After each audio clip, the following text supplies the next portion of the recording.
એમાં રિકન્સ્ટ્રક્શનવાળી વાતમાં ન પણ પડીએ તો જે પ્રકારની ટણી હતી ને, એટીટ્યુડ બી ટણી હતી ને, હલકટગીરી હતી ને, એ કોઈ હિસાબે ના ચાલે.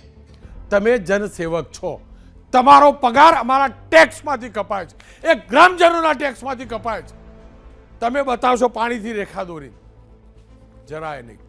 તમે સેવક છો અને પેલા ભાઈ સરપંચ સાહેબ છે, ગામના ધણી છે, મુખી છે, અને જેમના માટે પેલો તમે શબ્દ વાપર્યો હતો ને, એ માતૃશક્તિ છે, એને વંદન કરવા જરૂરી છે. આ પ્રકારની વાત ન હોય. આ એક માત્ર કિસ્સો સામે આવ્યો છે, પણ અનેકને આવા અનુભવ થતા હશે. એ અનુભવ થતા બંધ થાય ને એટલે મેં આ ચર્ચા કરી છે. સુધાર જરૂરી છે, બદલાવ જરૂરી છે. વર્તનમાં બદલાવ, મારું વર્તન ખરાબ હોય તો મારું પણ જરૂરી છે પત્રકાર તરીકેનું, અને પોલીસનું વર્તન ખરાબ હોય તો પોલીસના વર્તનમાં પણ સુધાર જરૂરી છે.